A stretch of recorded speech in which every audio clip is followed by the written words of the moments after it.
Good afternoon. Welcome back, everybody. My name's Tom Hart. I'm a Senior Research Fellow here at ODI. I'm very pleased to have Antoinette Sayeh with us to deliver our keynote speech at the conference. We're privileged to have had Antoinette speak at our 2018 conference on Africa's rising debt at our old offices just across the other side of the River Thames. So welcome back to ODI, Antoinette. I'm sure she needs no introduction to most of you. She's had an illustrious career. As Liberia's Minister of Finance from 2006 to 2008, she led her country through debt relief and the creation of its first poverty reduction strategy. She was then director of the IMF's Africa Department from 2008 to 16 and deputy managing director from 2020 to 2024. She also co-chaired the 19th replenishment of IDA in 2019 and had worked for the World Bank for 17 years before she returned to Liberia to take up the post of Minister of Finance. We've asked Antoinette to set the scene as we move from today's discussions, focusing on the challenges of preparing for and responding to shocks, and tomorrow's discussions of the longer-term challenges of reducing vulnerabilities and building resilience through economic growth. So how can middle-income countries prepare for uncertain times? How can international institutions support them to do this? And how is the current geopolitical context changing the rules of engagement? Antoinette's going to speak for about 30 to 40 minutes, and then we'll open up for Q&A with all of you and those online as well. So as Antoinette is someone who's both worked at the highest levels of policymaking in a country that is seeking to build resilience and in the international institutions that are seeking to support countries to build that resilience, I can't think of a better speaker for our keynote today. So over to you. Thank you very much.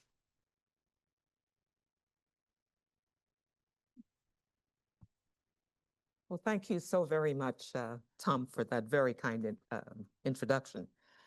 I'm very happy to be back at ODI. I want to really start by thanking you for inviting me to this important discussion, this conference that I've already learned quite a bit from sitting through the morning and early afternoon sessions. I live in mayhem-producing Washington, D.C., so I'm very grateful to get away from there for a couple of days and breathe some fresh air here in relatively calmer London. No, but more importantly, of course, I'm really very happy and welcome the opportunity to reflect on these profound challenges facing LIMICs in our highly uncertain world.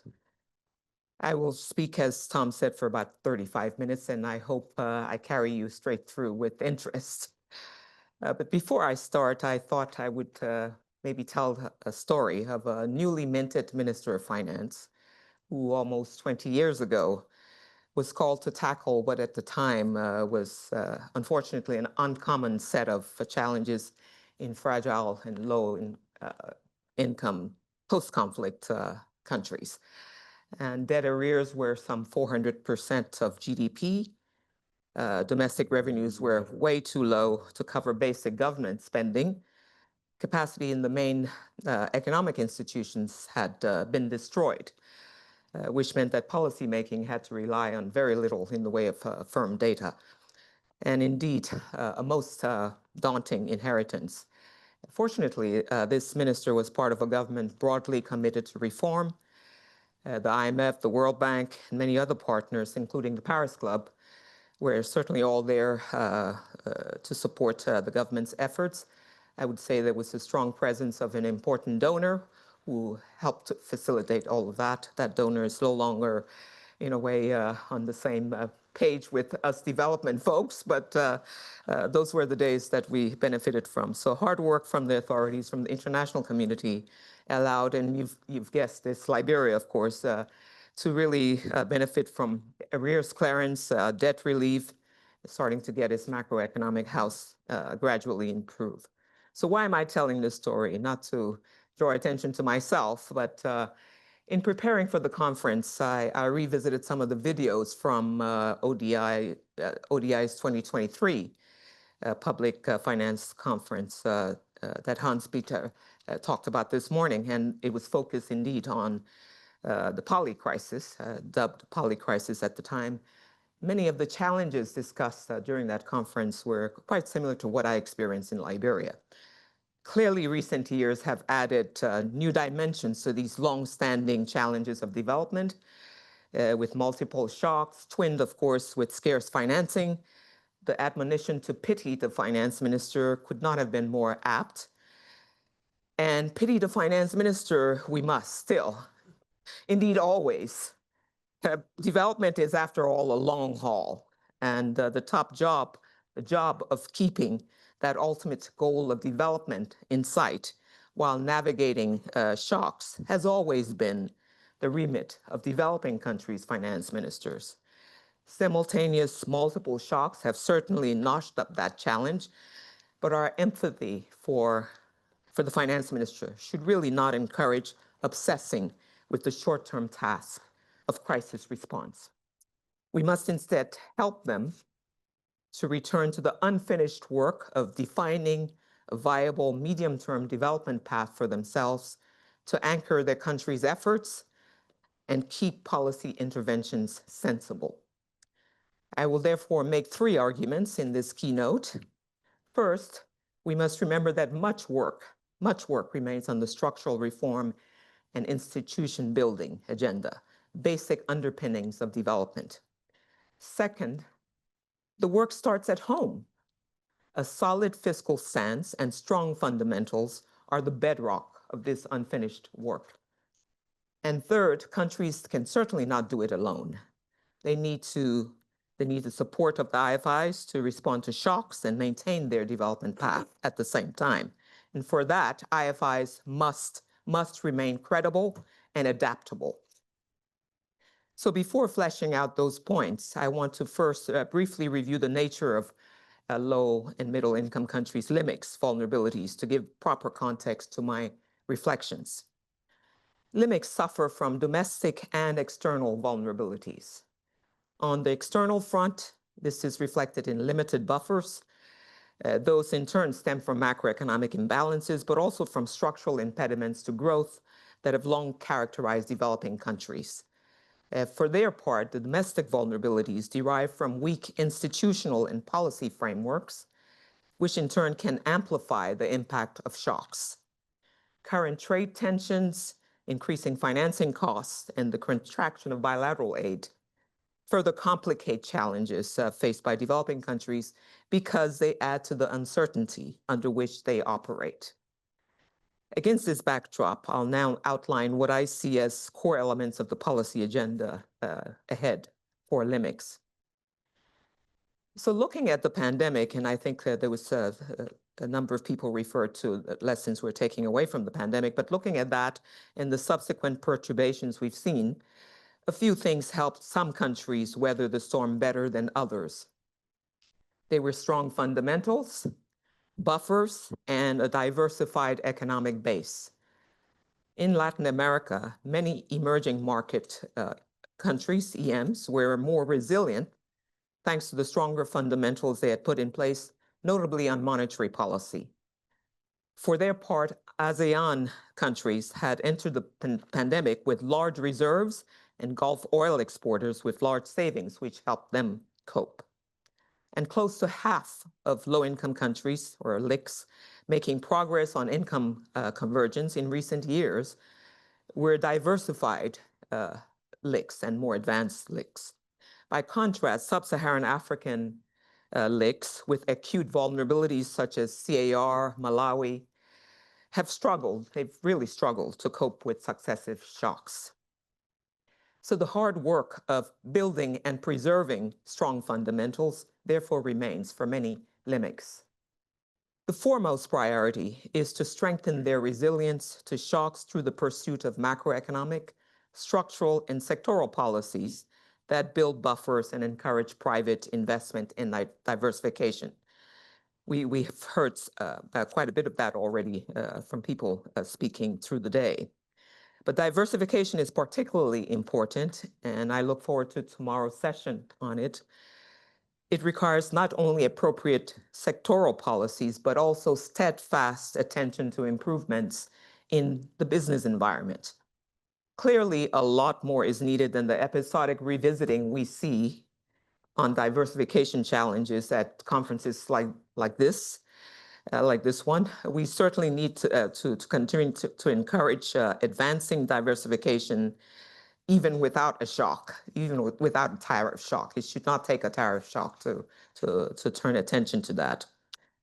And advancing diversification also has to pay attention to that other bedrock of strong fundamentals, and that's fiscal consolidation, to which I will now turn.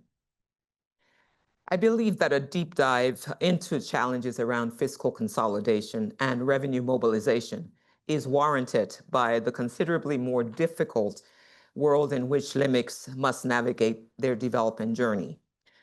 So I preface my intervention with recognition of the long road development must travel. I should add that this road is becoming busier as we recognize, of course, the importance of critical issues that were not on the radar screen with the same sense of urgency as they are today, such as climate change, inequality, and the untapped potential of women's economic participation in the economy. So with that in mind, I want to begin my reflections on fiscal consolidation by acknowledging the large financing needed for development, no question about that, and therefore the necessity of borrowing. The issue is not to never borrow, but to do so by safeguarding debt sustainability while making fiscal space for and maximizing the returns to development. I know some of you are already saying, easier said than done. I know that. But well-designed fiscal consolidation can help create this fiscal space. But the enormity of the financing challenge means that some countries will also need to rein in their public investment ambitions in recognition of debt sustainability and support of an expanded private sector in propelling growth. It cannot be the public sector by itself. Now, I know that building buffers is certainly not the most exciting or innovative thing that policymakers want to hear. Yet fiscal policy has to be mindful of the debt stabilizing primary deficit. In 2024, about half of EMs and more than half of LICs had primary deficits too large to stabilize debt levels. This points unambiguously to the need for fiscal consolidation. And fiscal consolidation is also necessary to reduce not only debt levels, but also debt risk, which are quite significant these days. But how do we get there is the question. The first step is robust revenue mobilization, or DRM, to which I will now turn. For most LIMICs, tax revenues were about 6 to 7 percentage points of GDP below their estimated potential in 2024. Since many LIMICs have tax revenues below 15% of GDP, this is a very large gap, and it is a difficult one to narrow, no question about that. Of course, realizing large increases in tax revenues takes time. It requires a comprehensive approach, careful design of tax policy reform, strengthened tax administration, and legal frameworks. This can be only realized over the medium term, but the gravity and frequency of recent shocks underscore the urgency of attending to this now. Increasing tax revenues is not popular anywhere. Appropriate sequencing and then communication of reform is essential, as is targeted support to the poor to promote social acceptability. We learned quite a bit from the last session on that. Deficiencies in these areas can elicit major popular backlash, as we've seen from recent tax reform attempts in Colombia, in Kenya, and in Bangladesh. So increasing tax revenue is also unpopular with vested interest. Successful attempts have historically required significant political will. Painful memories from tackling tax arrears of an important businessman, member of the ruling party, and ending tax incentives for SMEs with friends in high places, they're still with me from my time in Liberia. And I can also confirm the political difficulty of DRM when we considered import taxes on rice, the Liberian staple, with historic rice riots erupting after a similar attempt in 1979. So for these reasons, reducing tax exemptions has proven to be especially challenging in countries with the lowest tax to GDP ratios and in sub-Saharan Africa in particular. As with the property tax, it also lacks popular support, notwithstanding the large potential revenue from the former and the undertapped potential of the latter. I therefore want to spend a bit more time reflecting on these potentially important sources of revenue. Now, finance ministers often readily admit the need to reduce tax expenditures. They are indeed costly, representing some 25 and 20% of revenue in EMs and LICs, respectively. They are also ineffective. Research shows that investment is above all driven by adequate infrastructure and other investment climate improvements rather than by tax incentives. Furthermore, tax incentives are a major source of corruption and bad governance in many countries due to the often ad hoc and non-transparent manner of awarding them. By restricting revenues, they constrain the government's ability to put in place needed safety nets. Because they typically benefit middle and high-income households more, they feed income inequality. And since in the poorest LICs and FCS, non-taxation of project aid is a contributor to tax expenditures, maintaining them is inconsistent with donors' mantra of strengthening DRM. So what should countries do? First, they can revise and strictly abide by tax codes to make the granting of these exemptions and incentives more transparent and level the playing field for awarding them. Sunset clauses should also be built in ex ante to definitively end incentives once investments materialize, if they indeed do. It's not always the case. Second, more effective regional integration initiatives can contain political pressures for tax competition in attracting investments. Third, implementation of the global minimum tax may nullify the rationale and effect of tax incentives if it brings the effective rate to above 15%. And fourth, in countries with fledgling domestic private sectors, governments need to better address concerns of small businesses while withstanding political pressures to grant blanket exemptions and incentives to them. In this connection, countries can do more to learn from each other. And in all of this, ministers, revenue authorities, and their staff need better insulation from political pressures by the highest authorities. I know this only too well from my own experience, again, in Liberia, when at least one of the phone calls I received from the politicians each day was to complain about my fearless Deputy Minister of Revenues, who never flinched from going after well-connected tax evaders and from battling sectoral ministries' push for incentives. She's very well known for that in Liberia. Now, turning now to recurrent taxes on real property. I'm a firm believer in deploying property taxes systematically in limits. Such taxes are commonly viewed as progressive, more benign than other tax instruments with respect to long-term growth, and more suitable as a local government tax. They also have good potential for increasing tax-based resilience in small, highly open economies.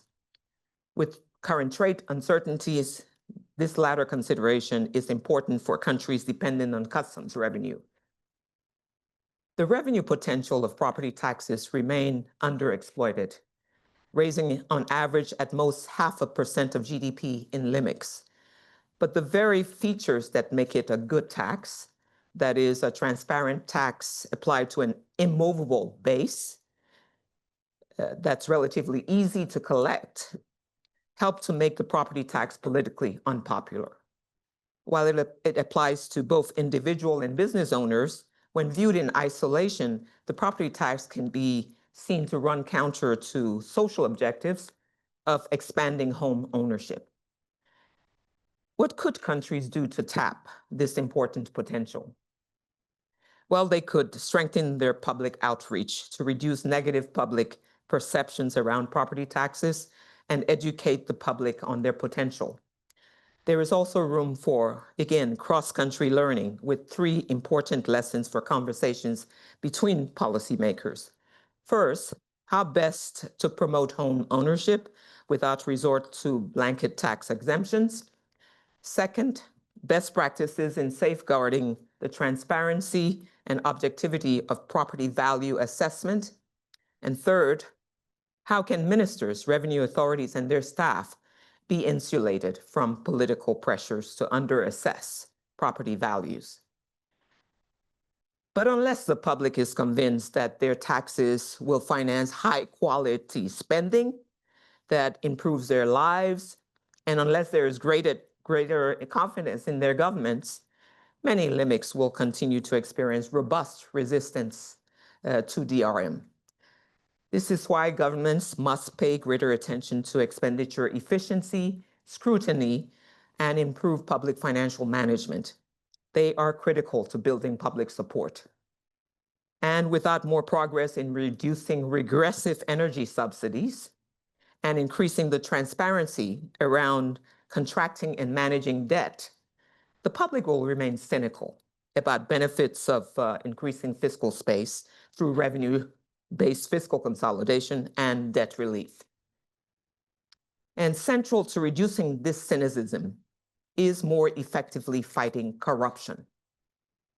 It goes without saying that this is truly hard work, not accomplished overnight, but without irreversible steps toward better institutions and accountability, the fate of many LIMICs will remain compromised by corruption and subject to the whims of individual leaders and politicians. As we're now witnessing in the world's most advanced economy, even when strong institutions have been built, safeguarding them also requires very hard work. Now, steps taken over the years in many LIMICs to put in place various commissions in place to fight corruption and improve governance have had their limits. Anti-corruption commissions are especially prevalent in LICs with IMF and bank-supported programs. But as laudable as their objectives may be, such autonomous institutions by themselves are not necessarily the answer. Indeed, they can be superfluous, if not detrimental, to the functioning of core ministries and institutions.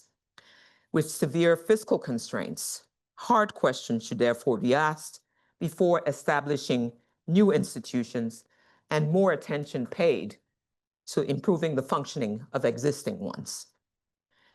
In many LIMICs, multiple laws have also been put in place to fight corruption. These include some very good PFM laws. What many of these laws really need is compliance and implementation rather than perfection. More can be done, for example, to subject state-owned enterprises, SOEs, to the legal PFM framework and procurement framework to increase their transparency and level the playing field with the private sector. In that regard, country authorities must demand stronger accountability from their representatives on SOE boards and adopt relevant decrees that clearly specify the applicability of legislative architecture to SOEs. More public outreach is also necessary to educate the average citizen about the legal anti-corruption and PFM architecture and how to use it to instill more accountability in leaders and civil servants. And it goes without saying that only by their own example and strong signals from leaders across different branches of government can a serious fight against corruption be sustained. So let me end these reflections on policy priorities with a few words on the bitter politics we see around the world. they inevitably weaken economic policy leadership and therefore constrain implementation of policies to build resilience. Insulating policies from political pressures may be possible with specific measures in some areas, for example, through fiscal rules that limit the spending of natural resource wealth, or through limits on fiscal deficits in monetary unions. But it is ultimately broader, sustained efforts to build stronger institutions that will make the difference. Yet recent developments, again in the US, show that economic policy leadership can falter, even in advanced economies, AEs, when leaders appealing to populist sentiments neuter previously strong institutions. So it is not just building strong institutions that matters, but also constantly channeling broad-based political engagement and action from citizens to safeguard them. So this is enormous, all of these tasks. The enormity of the task around fiscal consolidation, DRM, fighting corruption, building institutions remains that LIMICs cannot succeed all by themselves. A heavy lift is also required of the IFIs, and I will now share some reflections on this. And they're representatives of the two IFIs I'll be talking most about here, and I'm sure they'll correct me on a few things. These days I'm an outsider. So my remarks will focus on the two IFIs I know best, the IMF and the World Bank. But some of what I say will also be relevant for the work of other IFIs. And I will talk mostly about the fund, the IMF, about the bank, but about the fund in particular, in some depth. Now, the erosion of multilateralism, which is the DNA of IFIs, after all, that erosion no doubt complicates their governance and therefore their work with member countries. Even in the days when there was consensus about the benefits of globalization, there were concerns about whether IFIs were being even-handed in their treatment of member countries, in particular whether large shareholders exerted undue influence on analysis of their own economies or undue pressure on IFIs' relationships with some countries. There are bound to be even more questions about such issues these days. IFIs must therefore safeguard their integrity, which is at risk. As with countries, strong fundamentals are equally important for IFIs. I will therefore argue for improving them while encouraging continued IFI adaptation to the new normal around us. Indeed, reinforcing the characteristics that protect the independence of staff and the banks and funds analysis and operations is essential. And this is why redoubling efforts to improve their governance remains urgent. The rebalancing of voice and representation in both institutions must remain a priority, but it's especially difficult in today's world. Political pressures will no doubt continue to affect IFIs, even with improved governance, because members with increased voting power, such as China, will naturally want to see their views matter. So building more robust even-handedness is one important way of dealing with unavoidable political pressures. Even-handedness ensures that IFIs avoid being either overly accommodating or overly severe. It facilitates treating LIMICs and, in the fund's case, AEs, with respect similarly. In our polarized world, bank and fund credibility cannot be assured without such even-handedness and without speaking truth to power. Even-handedness also means that best practices and lessons from all member countries are shared. And especially at a time when the best examples no longer systematically come from advanced economies. I'm thinking about the weakening of institutions in the US and the fiscal dominance that is apparent in some AEs. So IMF advice, usually reserved for LIMICs, is therefore relevant for AEs. The fund shouldn't shy away from using the lessons from years of structural reform in LIMICs when providing policy advice to AEs, for instance, in its Article 4 reports. And given their impact on LIMICs, it should continue to deepen and make public the analysis of AE's policy spillovers reflected in the World Economic Outlook and other publications over the years. Continued credibility demands this. Countries like Madagascar or Mozambique will certainly not take the fund's advice on governance seriously if similar advice is not given to the US.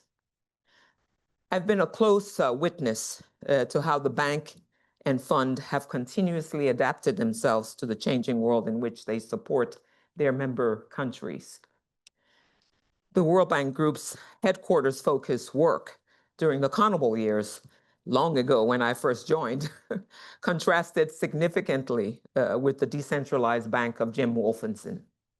Over the years, since I joined the IMF, first as director of the African department and then as deputy managing director, the fund has made many improvements in its operations, notably by taking better account of social consequences of reform.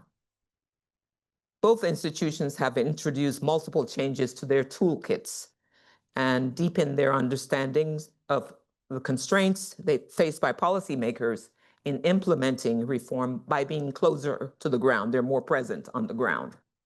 These changes have notably allowed both institutions to design strategies for better supporting FCS, fragile and conflict-affected states. Many member countries complimented the fund in particular for the speedy ramp-up in its financing in response to the pandemic and the 2021 SDR allocation at the time. While rightly, I think, aiming to see more robust response to electricity challenges in the neediest countries, the bank's pivot to more focus on jobs is many miles away from the infrastructure-driven bank of the 1960s. But the new normal places an even higher premium on the banks and funds' agility and adaptation, which remain work in progress. I note that feedback from member countries, think tanks, and CSOs have been a critical factor in enabling the innovation and operational transformation we've seen across both institutions over the years. The relevance of this diverse feedback is amplified by the geoeconomics the world now navigates.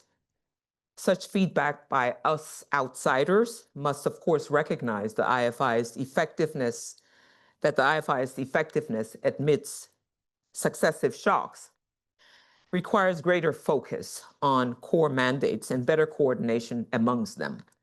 But it should certainly not discourage adaptation to the new world. I fully agree, for example, that the fund's firefighter role requires foremost attention to macro and financial stability. But I also agree that this in turn requires and necessitates attention to climate, given its unequivocal impact on both macro and financial stability. So I have commented on so far on the IFI governance, policy advice, and adaptation. I will now turn to specific changes needed in how they support LIMICs with financing, debt restructuring, and capacity development. Recognizing the need, of course, for more efficient processes for debt restructuring, the fund and bank have worked with the G20 to improve the common framework.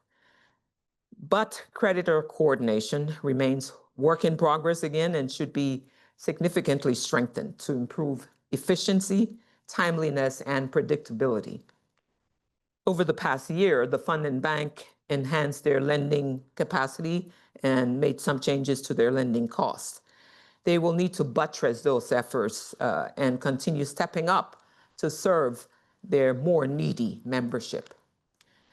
Now, at 0.37% of donor countries' gross national income, net ODA flows were significantly below the 0.7% UN target, and I expect it to decline further with the 2025 policy announcements we've seen from major donors. Now, retreat from their aid responsibilities will surely result in some AEs unduly pressuring the bank and fund to fill the gap, especially in LICs, even when not warranted by their own policies and staff analysis. But realism about what is appropriate for the two institutions to sensibly do on the financing front is necessary. It bears recalling that the bank and fund are preferred creditors with essentially non-restructurable debt, notwithstanding HIPIC MDRI. We can talk about why we can't go back there at the moment. Care must therefore be taken to avoid borrowing more than can be comfortably repaid to those institutions. ODA grant financing to the poorest countries should ideally not be replaced by bank and fund lending, even when concessional. These countries will continue to need grants and very highly concessional financing while strengthening DRM. In this connection, discussions of the gutting of aid have so far been relatively tame, I think. While rightly focusing on the need to strengthen DRM, for example, I think this year's Financing for Development conference, we know that it did not concretely affect or change donors' negligence to continue to provide aid. So the shrunking ODA must no doubt be more focused on the poorest LICs and on FCS. Yet the bank and fund will have to amplify their voices on the importance of more adequate ODA levels, naming and shaming deficient donors when necessary. This is also important to debt sustainability. So outsiders like ourselves must continue to help them do this, amplify their voices about aid, because aid is a win-win. And we're starting to forget that. It certainly takes institutions like the bank and the fund to remind more strongly. So our world of recurring shocks and uncertainty reaffirms the longstanding view that strong institutions are essential for maintaining macroeconomic and financial stability, battling corruption, enhancing accountability, resilience, and for durable economic well-being. Having long been conveyors of that message, the bank and fund have invested heavily in TA and training, or capacity development, CD, as we call it, especially in LICs and FCS. Now, while CD is essential, I believe that IFIs must bring a stronger lens of institution building to their CD work in LICs and FCS in particular. Rather than always focusing on best practice advice, more attention is needed to the civil service and administrative context in which that CD is delivered, and to reforms needed in that context to see strengthened institutions result from the CD. And CD in macroeconomic management has focused on the executive branch without enough attention to addressing very weak capacity in the key oversight institution, Parliament. The absence of basic capacity in the legislature is a significant constraint to improve fiscal performance and maintain debt sustainability in many LICs and FCS. So operational work with parliaments may not be the remit of the bank and the fund, but they can do better in partnering with others who can deliver CD to improve legislative capacity. With increased limit debt vulnerabilities, there has been almost exhausting talk of improving debt management capacity. But if CD is to be effective in this area, it has to focus not only on individual training and staff in debt management units, but also on translating their improved capacity into actual policy making and decisions on contracting debt. And this means strengthening partnerships to facilitate CD to parliaments in poorer LICs and FCS. So I focused my reflections mostly on what the IFIs have done and should do to provide pertinent advice, adequate financing, more impactful CD to LIMICs against the backdrop of recurring shocks and elevated uncertainty. But LIMICs themselves must do their part to enable more productive relationships with the IFIs. As validated by extensive research and country experience over many, many years, ownership and commitment is a sine qua non for progress on strengthening resilience, inclusive growth, and institution building. And to get more bang for the greater voice they are demanding, LIMICs must send only well-qualified, committed executive directors to represent them on IFI boards. So let me now summarize the key messages and takeaways to bring this keynote to a close. Our new world of recurrent simultaneous shocks, without doubt, makes life most difficult for LIMICs. They can best manage these shocks by returning to building strong fundamentals while pursuing well-defined development strategies. For LICs and FCS in particular, their baseline strategy can no longer assume that external financing will fill the gaps, nor can they assume that the discretionary deal-making stance of the largest economy will favor their exports. So in many LIMICs, keeping to their development path will entail attending to severe financing constraints through fiscal consolidation and robust DRM. Making up for lost time, they must also accelerate long-standing structural and institutional reforms to improve the enabling environment for private investments and effectively fight corruption. Business as usual will not fully cut muster in our new world. Further improvements in their governance and operations will therefore be necessary to enhance IFI support to LIMICs. And key to this will be safeguarding their fundamentals and even-handedness. Notwithstanding LIMIC's own DRM, structural reform, and institution building responsibilities, AEs still have self-interest in providing adequate ODA for long-term development and security in LIMICs. And IFI financing should not substitute for the desperately needed grants and highly concessional lending to the poorest LICs and FCS. Thank you very much for your attention and for following with me. Thank you, Antoinette. That was quite a tour de force of the issues. So we're now going to open up for questions. And so please raise your hands and I can come to you. So we've got one at the back over there. I think, shall we take three at a time? And Rathin and then over here, in that order.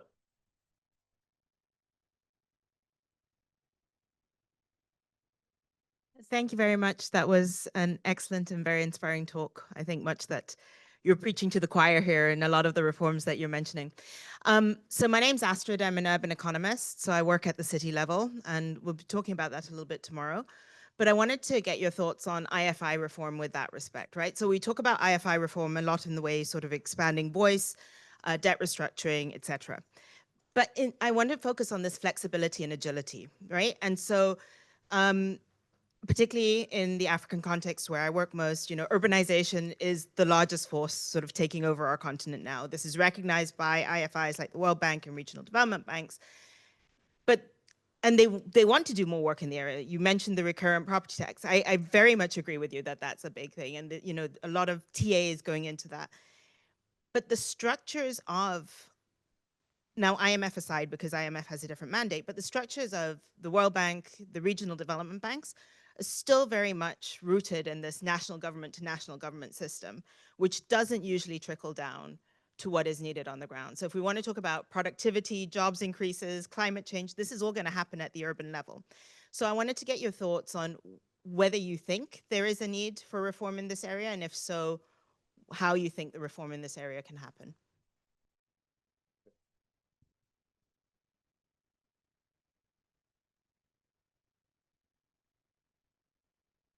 I'm Rathin Roy. I now teach at a university in India and make some money for myself. So I thought you had a fascinating panoply of ideas. So I'd just like to pick on three of them and get your reaction, really. And all three pertain to the fund, where you're the expert and I've been working with most of my life. The first is that I possibly, the consensus that one could proceed on Article 4 mandates, looking principally at fiscal policy as the focus of your typical Article 4. Perhaps credit occasionally, and then a sort of gestural chapter on institutions, sometimes useful, but still gestural. And then recently more exotic performative stuff, budgets, climate, etc. But still, the emphasis was on what the finance ministry was doing on its fiscal side. In the current world, I think the Article 1 mandate is unfortunately becoming very, very important. And it's very difficult to de-link what is happening on the balance of payment side and the trade side from what happens to fiscal policy and therefore to macroeconomic stability, both independently and through fiscal impact. So I suppose coming from an emerging economy myself, which is fortunate in that we have some strategic autonomy, not perfect, what I would expect the fund to be doing today is coming up with, now here comes the rub about treating AEs and EMEs equally, is to come up with an assessment of what the US's tariff policies will do to global macroeconomic stability. And I do not think that that is going to happen or be going to be asked for even at the next meeting. So that's only going to exacerbate the second phenomenon I think that the world needs to recognize, the withdrawal from multilateralism, which you said is in the DNA of these institutions. That process had in a sense begun after the European crises. Memory of the systemic exemption is still very fresh in most EME minds. But then time passed, and as you said, the fund did a good job on COVID. But again, now in this, if it doesn't step up to the plate now, what is going to happen? So what coalition of interests between AEs and even major EMEs or large EMEs could possibly persuade the fund to do this? In your view, is there a strategy we could employ?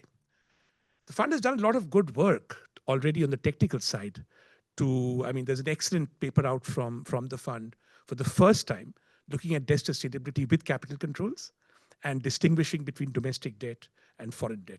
Perfect. But now this has got to be applied in the political context in which we live. So how is that, or where is that going to happen?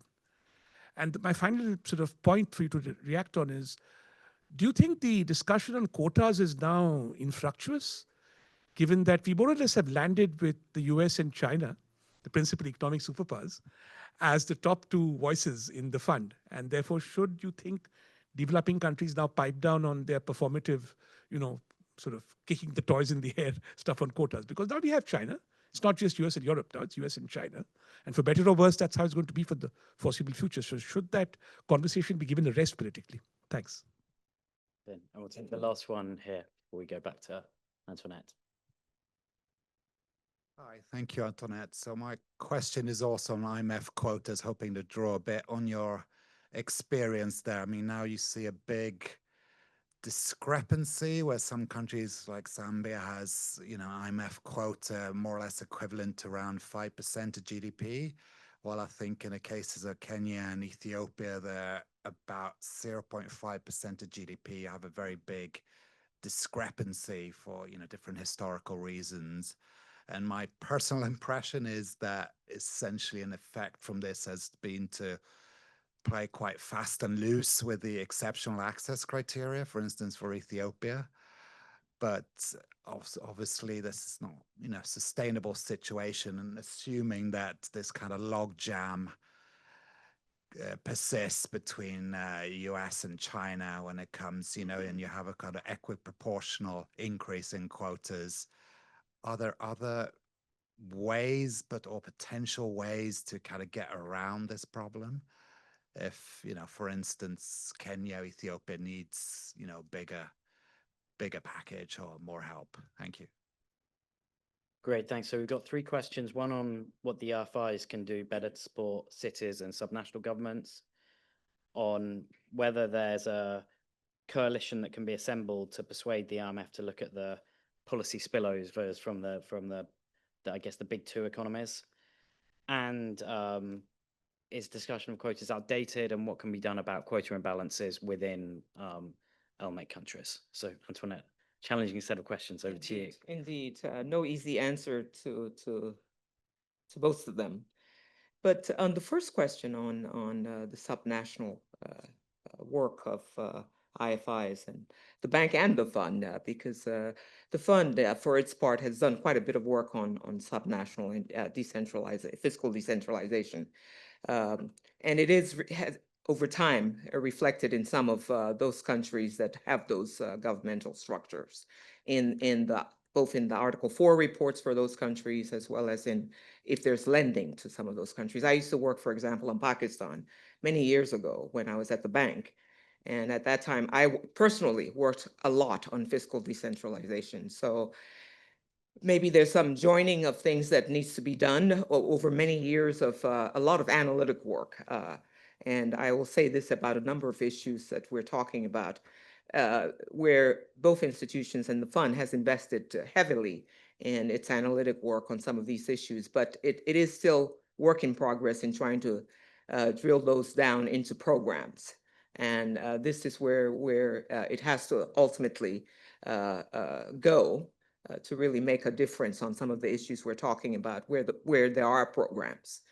And but there's quite a bit of this work already reflected in many Article 4 reports for the fund. And the bank, of course, I think has been doing quite a bit of work on. I mean, there are others who are here from the bank who can speak to it more specifically. But I know that's always been an issue of work for the bank, and that's where we across 19th Street have very much encouraged the bank to do more work in those areas. And the property tax potential is considerable. And I know that at the fund level, there's been quite a bit of attention to the rationale and justification for why one would want to go down that route. Not many countries where that's reflected in any of the program work. But it's good to hear you who are closer to that part of the work that IFIs do. What specifically would you encourage them to also look at? Because I agree with you, this is a new factor that is very, very present and that needs more attention in Sub-Saharan Africa in particular. And we'll hear more about that tomorrow. But thanks for that good question. On the Article 4s, and you were making the case that the fund was mostly focused on the fiscal aspects of. They do say IMF means it's mostly fiscal, but it's not true. It's for many, many years, the fund has focused quite a bit on monetary policy and financial stability a lot as well in Article 4 reports, both the fiscal and the monetary and their connection. Of course, they're connected. And that has been very much work that the fund has done. It can be encouraged to do more focused work, certainly on the tariff issue, and the implications of developments in the trade area are really, really present in the WIO. If you look at the WIO and what they're saying and what they're anticipating, the scenario that they're looking at and how they're anticipating changes to growth projections, the fund is very busy thinking about the tariffs and the trade at this point in time. And I know we're all eagerly awaiting the U.S. Article 4 report. It is a very challenging piece it's always a challenging piece, but it's certainly even more challenging these days. And as I said in my speech, I think it will be difficult to ignore some of the issues that are around us in the US and not speak to them in the Article 4 report. So I think there was going to be, I'm not speaking for the fund anymore, so I can't commit to us taking this or that, but I can say that I can imagine what some of the conversations are around that, and it's not an easy one. The fund is already looking at, you'll see in the number of the Rios that are coming out also next week, some of the attention to trade issues that are very much there, no question about it. So as you would expect, because it's a fundamental big macro issue for many countries, that will be addressed, and they're looking at that. I agree with you that if those things are not addressed, of course, they're going to continue to help eat away at the support for multilateralism. So as I said, it's really the integrity of the fund and other IFIs that is at stake when one does not call a spade where you see it. On quota reform, You all know, of course, that it requires an 85% vote in the board if it were considered to be put to the board. And there's a lot of sort of feeling out of what is feasible or not before one gets to the board. And the last, quota review, the 16th one, just a couple of years ago, year and a half, it just ended a year and a half ago, a year ago, really. Certainly tried very hard to look at the realignment issue. And that was, as you can imagine, for China and others, hugely important thing to make sure that this quota reform looked at fully. And it was looked at in some ways, but no consensus to get it further than what the staff's own analysis had demonstrated and worked on. So it requires heavy discussion between the governors of the fund and at the level of the political authorities in our member countries. It is actually a membership issue. It is not a fund staff or management issue, but clearly management and staff have to work on it to bring sensible and good proposals to the board and to try to collect them around a possible consensus. And what was found at the time of the 16th quota review was clearly this demand that we're seeing all across the world for countries to have more financing from the fund. And the fund had increasingly become very dependent on borrowed resources. And there was a need to switch that back to the fund's own resources being the basis of its operations. And so there was certainly a full consensus finally on really needing to increase quotas for all member countries, equiproportional increase in quotas across the membership, but no consensus whatsoever on the realignment question. But as a way of getting this increase in quotas through the board, of course, some countries were very eager to see commitment to really making the realignment issue very central to the 17th quota review. And work has been already ongoing on that quite a bit at the staff level. In the political context we find ourselves in today, it is an even more difficult issue, as you can imagine, to anticipate China's share increasing from the 6.4% it is today to significantly more. That will require some other chairs, Japan, for example, or some of the European, smaller European economies also being affected. And of course, the US will not be very happy to see China, I think, more present in the decision-making and the governance of these institutions. That's a fact. So that's where we are on the quota reform issue. I think is still a very difficult place, but I think there are, as I said, some things that can still be worked on to make sure that the fund is trying to do its work with a relative staff independence that has helped it to do some good work in the past. And back to the question with small quota shares, the same thing. It would have to be revisited as part of the whole question of realignment. And that's for when we can take forward a quota reform. But you're asking what happens, are there ways of looking at exceptional access or countries?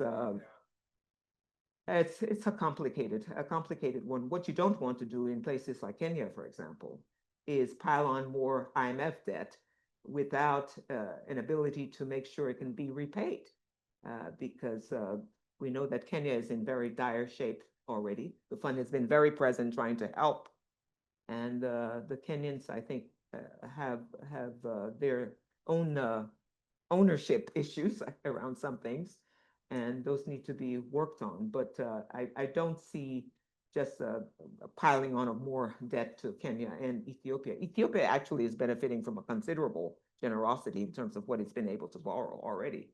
And that has to be watched too, because Ethiopia is restructuring its debt, and it will need certainly the growth and the fiscal space that comes from that to allow it to be able to continue to borrow at high levels. And that requires a lot of taking forward a huge slew of structural reforms that Ethiopia says it's committed to. So it's good to see that move forward as well. No easy answers to some of those questions, but yeah. I think those were the questions. Yeah. Let's open up for another round. See Mark, and at the back there. Yeah, thank you very much. And once again, a really inspiring presentation. I'm going to ask a question which I imagine you won't care to answer, but I'm going to ask it anyway. And the question is, what do you think, I'm going to focus on the IMF, not the World Bank.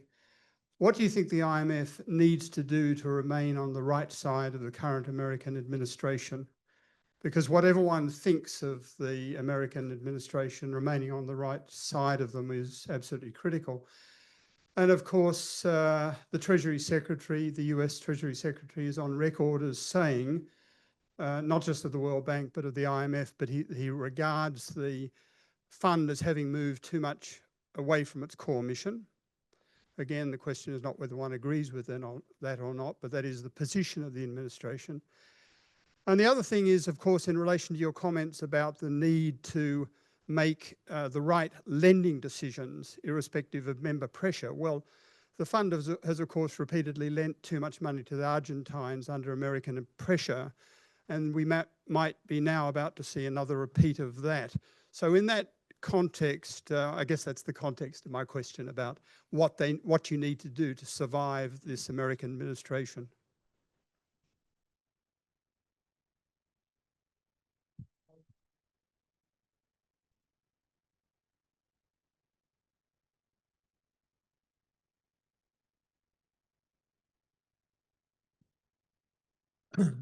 Hi there, good afternoon. Antoinette, that was fabulous. Thank you very much. Nick Godfrey from London School of Economics, the Grantham Institute. You mentioned that finance ministries need to really think about the impacts of climate change on the macro stability, on the public finances, etc. We've been doing a lot of work with the Coalition of Finance Ministers. We find that many finance ministries haven't economic consequence of physical climate risk into their macro projections, public finance projections, etc. In fact, the survey showed that a quarter really think about this, these issues. What should we do to encourage finance ministers and finance ministries to build their internal capability to identify these risks and seize the opportunities that unfold in responding to them? It'd be just great to hear your view on that as a former finance minister and knowing some of the challenges. But thank you very much for your presentation. It was really inspiring. Thank you. We've got one more question here as well in the middle. Just to stir the pot a little bit more on the question of what do you do to survive the American administration in the present moment? How about a counterpoint? How do you maintain credibility as you do whatever you need to do to survive the US administration? I mean, like, let me just put it this way. It's important because one of the big challenges that the multilateral world faces and global governance institutions face is that there is a very strong sense that I think got exaggerated during the pandemic, that in fact, the structures of global governance don't respond to the realities of the countries in whose name they serve, right? And as imagine a world. So think about what the World Bank did to respond to the U.S. administration. Suddenly, we don't hear the word climate change in its logo anymore. Until 6 months before that, they were going to every country saying, if you don't follow XYZ aligned to climate because we want to have a sustainable living, something, something, something. It was kind of, so how do you balance these? Like, obviously we're operating in a world of realpolitik.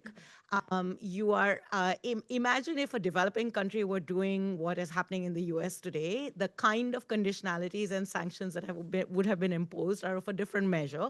Of course, that cannot happen given that the United States is the United States, but in this moment of churning, we have to ask, how do we respond realistically, pragmatically, because the US is significant, these institutions are there. I was very amused when I was in DC, in March, April, when all the World Bankers and the IMF folks were even discussing what will happen to the properties if, at some point, if you're moved out, will the government take over H Street, K Street, I Street, whatever it is. But it speaks to the larger global imbalances in which these institutions have existed, the role of the United States, as the United States is going rogue and doing things that are fundamentally against the core mission of these institutions. How do we balance out so that we maintain credibility, so that the IMF and World Bank agendas have credibility in the countries in which they are working? Thank you. So I think we've got a great set of questions, which is, how do you stay on the right side of the US, and how do you retain your credibility while doing that? And of course, the US has, said to the IMF, don't do anything on climate, which leads us on to the third question, which was, what can we do to support ministries of finance to factor climate risks into their macroeconomic programming? And maybe that's something the IMF won't be doing, but what can others do? Okay, let me try and take a stab at some of these questions by prefacing what I have to say by saying, of course, I don't work for the IMF anymore. I can speak to how I would see things and the way it looks from my end, but I certainly can't be seen to be speaking on behalf of the IMF. Very difficult times indeed for our membership and for institutions like the fund and bank. And there's quite a bit of juggling that needs to be done in terms of what trade-offs you really look at and navigate, and what can you do or not do with a country as major as the US. Because you cannot get anything that is difficult and that requires an 85% vote through the board if the US is not on board. So you have to find a way for finding those areas where you can convince the membership, all of them, China, the US, and others, that this is in their own self-interest. And I think that's possibly where this administration is. It's America, US first, of course, America first. And America first is obsessed with immigration and migration these days. And there's already evidence that the actions it's put in place to stem migration are affecting its labor market and affecting employment, and it will have to come to terms with that, since it does need these workers in the economy. So the fund has already done quite a bit of work on migration and the benefits of migration. And I think a more amplified voice on that, and the US is interested in what is good for itself. And if the fund can be convincing about some of that, I think it's potentially one handle to handle some of the differences of views around. On the climate front, of course, we've heard very loud and clear what this administration believes about climate, and does not want to see institutions like the fund attempt to continue working on it. So in terms of what the fund can do in terms of individual country, Article 4s and lending to different countries in the context of the RST, there is possible to have enough of a consensus among other members that facilitate getting RSFs through the board. Frankly, it is possible, and it's still been happening quite a bit. The fund has expanded RSF lending considerably more in the last year or so. So there are things that the fund can continue to do and work on that are driven by its own analysis and that makes sense for macro and financial stability. It has to continue to make that argument. I think there are areas in which it can potentially look at how to delve into those issues that are of more interest to the US administration in its own economy and in others' economy.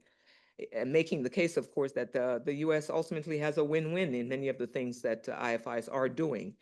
And it has to be a very strong case made consistently. It cannot be so watered down and negotiated that there's no message that comes out of it. I haven't given you specifics about apart from the labor market, but that's I think some of the navigating that the institutions will need to do. But in that context, the voice of countries, that the fund has been working with to deal with these issues has to be amplified, and it relates to some of what I was saying about the board and their own representatives on these boards. They need to do a better job, I think, of working with each other and others who are still committed to some of the issues that the fund is looking at deeply. So it's a world of navigating all sorts of trade-offs for institutions like this. So give them some space and empathy in trying to grapple with it, because I think for the most part we've seen them adapt quite robustly to some of the challenges it's faced, particularly in the context of the pandemic, and learning from it. And they have to be supported in trying to continue that work. And in particular on the climate side, because it's going to be a long, tough battle around not the adaptation issues and adaptation work so much, but around the role of advanced economies and how they take the advice given in the Article 4 reports. And so what else can I say? On the issue of climate and how we support ministries and ministers of finance more. This is an area that a lot of thinking, I think, is going into, and there has to be demand from the finance ministers to get the fund in the bank to actually respond robustly to some of that. I think their support is needed to be able to say that we're responding to what the membership has asked us to do.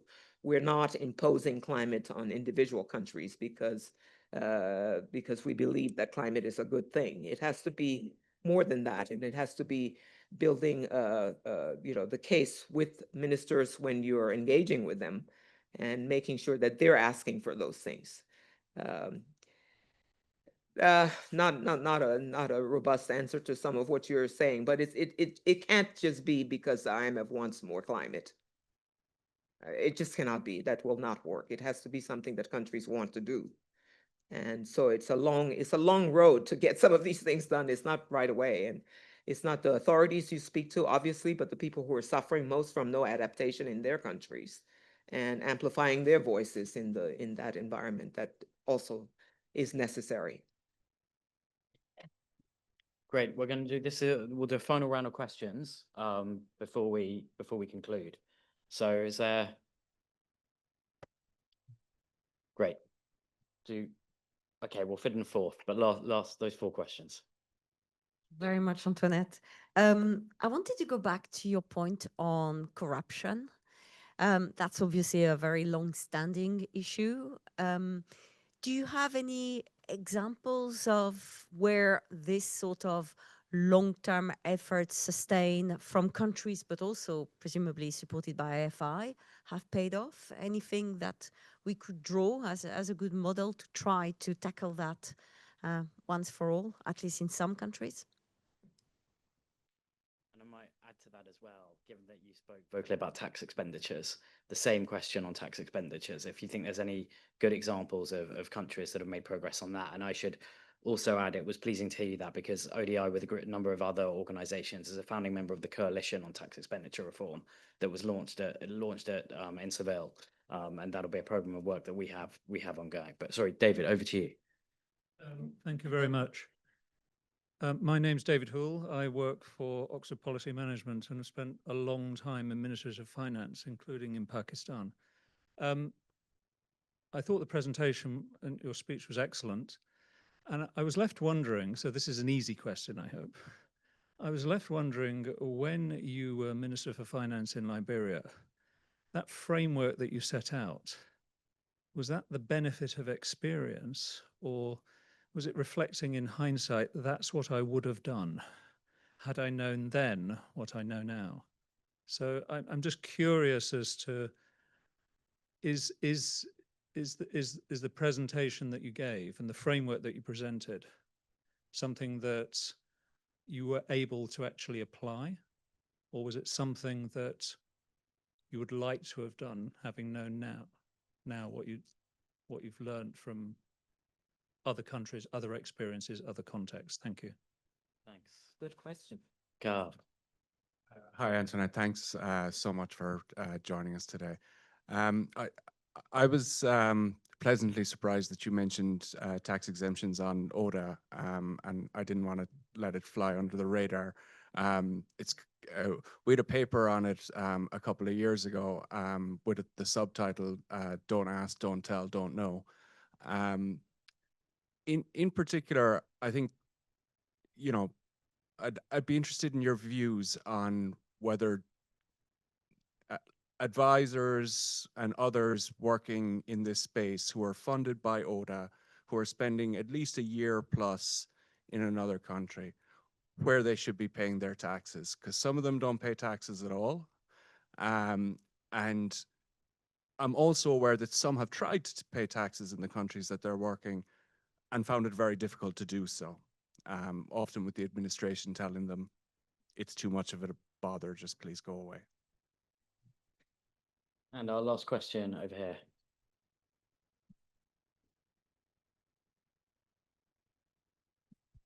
Thank you so much for a wonderful talk. My name is Maya King from King's College London. So my question is about the legislature point that you were making.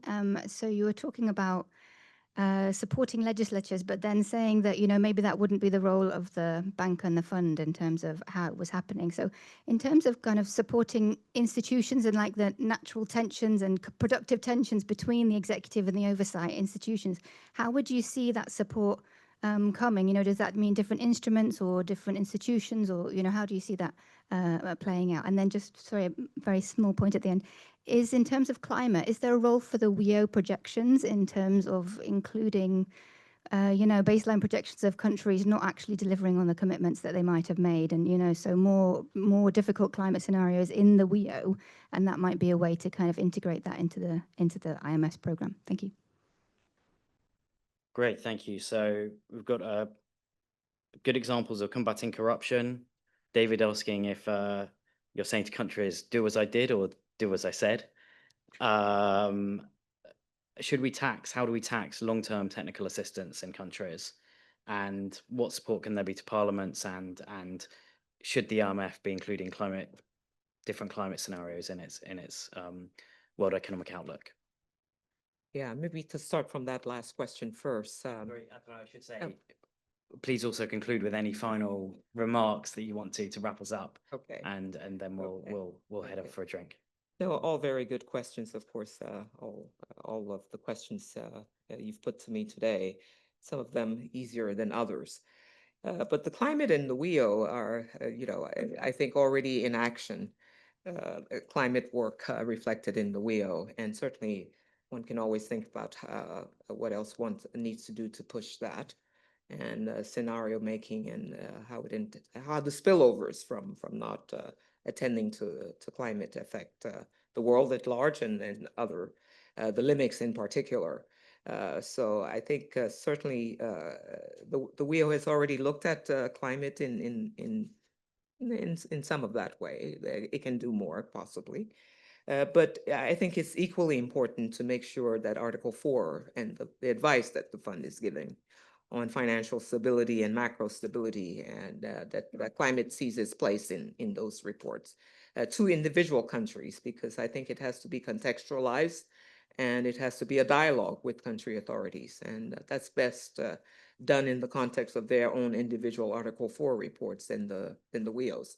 But the fund has invested in the whole issue of spillovers and taking that up in WEOs and other pieces that it's done over the years. And I was trying to say that they should continue to do that, because that's hugely important for LIMICs. So I take your point that the WEO can be a powerful enabling instrument, and to use it for these difficult issues. And the WEO will certainly watch out for it next week. I'm sure it will be saying a lot about trade, and I'm sure it'll say things about climate too. And I think we have to keep encouraging the fund to do that work. And certainly paying attention to all the issues it has traditionally paid attention to, but that as existential as climate is for the macro, it cannot ignore it. And I think it's already believes that already, so it's not hard to get them to continue to work on that if the member number one can be somehow convinced about some of it. Yeah. Corruption in any examples?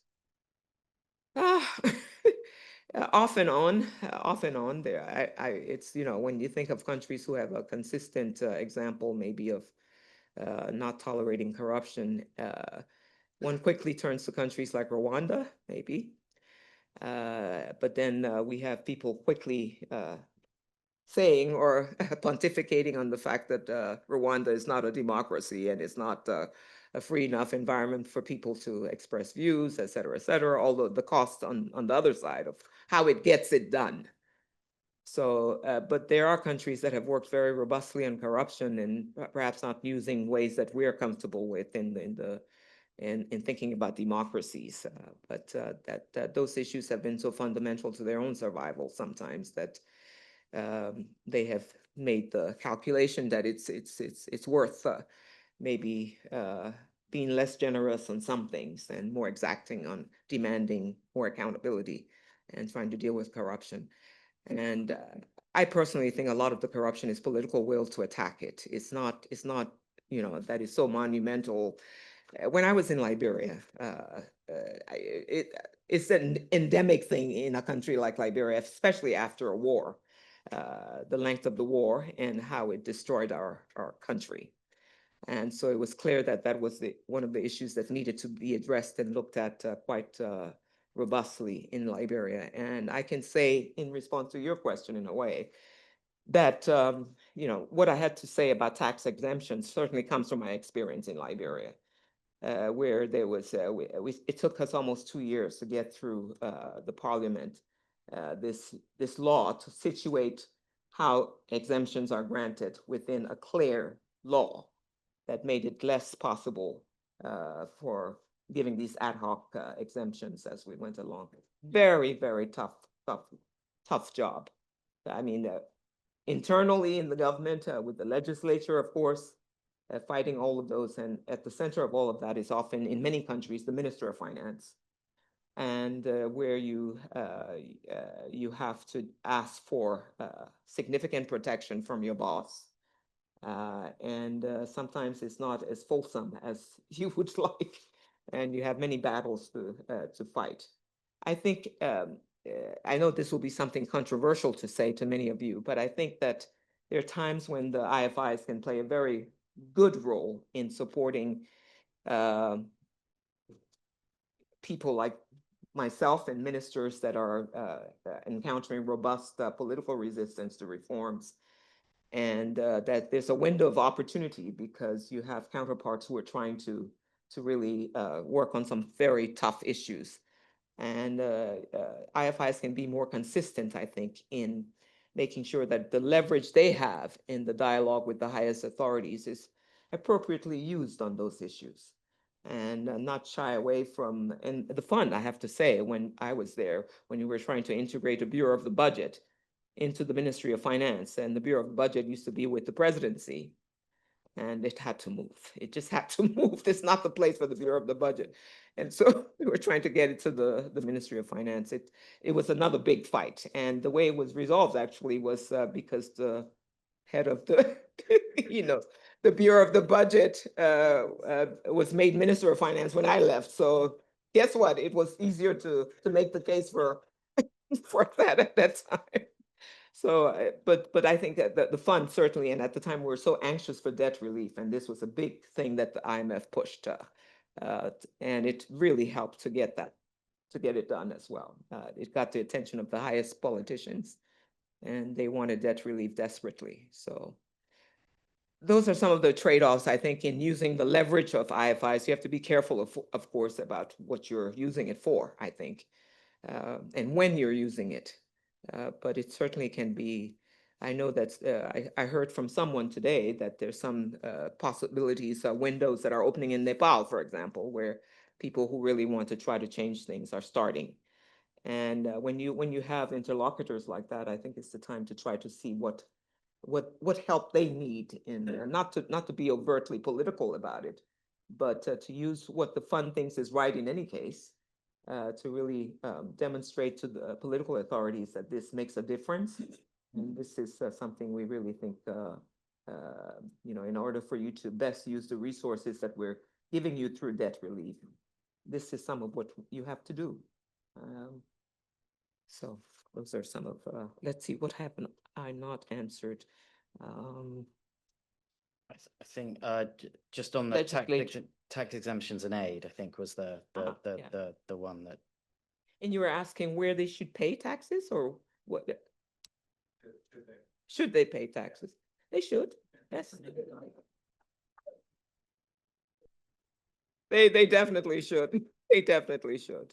They definitely should. And if ministries themselves are making it difficult for them to pay taxes, that's really disappointing, because that's the job of the Minister of Finance, to make sure you collect the taxes that are due to you and that you put some effort into it. Why would you not put some effort into getting taxes from advisors?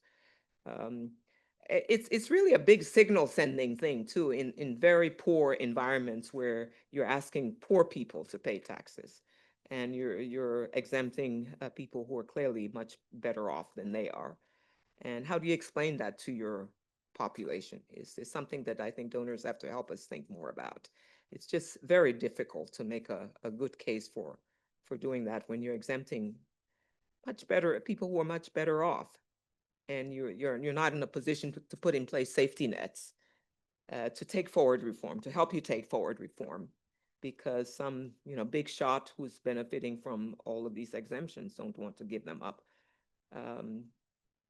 Somebody has to pay, but it should usually be the people who are most able to pay and who are rich and benefiting from these exemptions, and you should not be asking your poorest people to pay. So, I mean, it's sort of Reform 101, right? In countries like that. If you don't do that, you run into a lot of trouble. And yeah, I don't have any specific other good examples to give on that, but at this stage, but we can talk about that offline if some people are, if you're more interested in some of it. Yeah. Thank you, Antoinette. Oh, sorry, and legislators, yeah. And it's, I think many of the bilateral donors in the past have been interested in getting more capacity in parliaments. What I'm saying is that I'm not sure if the fund and bank have used those opportunities enough to really plead and make a case to donors that they really need to do more of that. Because by their nature, the fund and bank can't really be doing that with the parliaments. They have their authorities are the executive, and those are who they're mandated to work with, and it's very difficult to change that.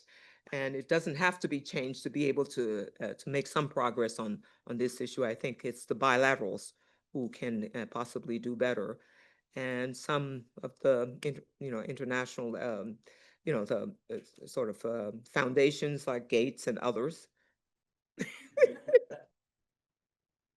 can probably do some more about this. Yeah, but truly, it's really a big issue in countries that are without any capacity in the legislature, and if you expect them to be able to say no to a loan that is clearly a bad thing for the country, you have to invest something in making sure they're aware of some of the of course, some of them in the legislature are the ones who are trying to get some of these loans, but that's another big story. Yeah. Thank you, Antoinette. Thank you for that fascinating session and for letting us draw on your long expertise.